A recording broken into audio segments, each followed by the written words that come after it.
കൊയിലാണ്ടി സ്വദേശിനിയായിട്ടുള്ള 14കാരിയായ വിദ്യാർത്ഥിനിയെ പീഡിപ്പിച്ച പരാതിയിലാണ് ഇപ്പോൾ യൂട്യൂബർ ആയിട്ടുള്ള ഷാലു കിങ് എന്ന മുഹമ്മദ് ഷാലി അറസ്റ്റിലായിട്ടുള്ളത്. ഈ വിദേശത്ത് നിന്നും മംഗലാപുരം എയർപോർട്ടിലെത്തിയ പ്രതിയെ പോലീസ് കസ്റ്റഡിയിലെടുക്കുകയായിരുന്നു. ഇയാൾ കാസർഗോഡ് കുമ്പള കൊടിയമ്മ സ്വദേശിയാണ് എന്നാണ് ലഭിക്കുന്ന വിവരം. വിദ്യാർത്ഥിയുടെ കുടുംബം നൽകിയ പരാതിയിലാണ് പോക്സോ കേസിൽ ഇപ്പോൾ മുഹമ്മദ് ഷാലിയെ അറസ്റ്റ് ചെയ്തിരിക്കുന്നത്. ഒരാഴ്ച മുമ്പ് തന്നെ ഇയാൾക്കെതിരെ കേസ് എടുത്തിട്ടുണ്ട് എന്നാണ് ലഭിക്കുന്ന വിവരം.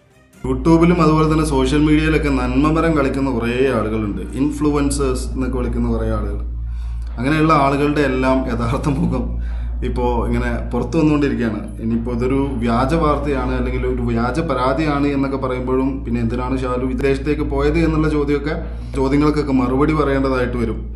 ലുക്കൌട്ട് നോട്ടീസ് പുറപ്പെടുവിക്കുകയും അതിൻ്റെയൊക്കെ ഭാഗമായിട്ടാണ് അറസ്റ്റ് എന്നാണ് വാർത്തകളിൽ നിന്ന് കേൾക്കാൻ സാധിച്ചിട്ടുള്ളത്. എന്തായാലും ഈ ഒരു സമയത്ത് എനിക്ക് ഷാലുവിൻ്റെ തന്നെ ഒരു വീഡിയോ ആണ് നിങ്ങൾക്ക് മുമ്പിൽ കാണിച്ചു തരണം എന്ന് ഞാൻ ആഗ്രഹിക്കുന്നത്. ആ വീഡിയോ കൂടെ കണ്ടിട്ട് നമുക്ക് ഞങ്ങൾ അവസാനിപ്പിക്കാം. അന്നെനിക്കെന്റെ കണ്ണിലെന്റെ ഭാര്യ മാത്രമാണ് ലോകത്തിൽ വെച്ചേറ്റവും വലിയ സുന്ദരി. ഇന്നെനിക്കെന്റെ കണ്ണിലെന്റെ ഭാര്യയൊഴിച്ച് മറ്റോരോ പെണ്ണും എനിക്ക് സുന്ദരി. ഒന്നും പറയാനില്ല.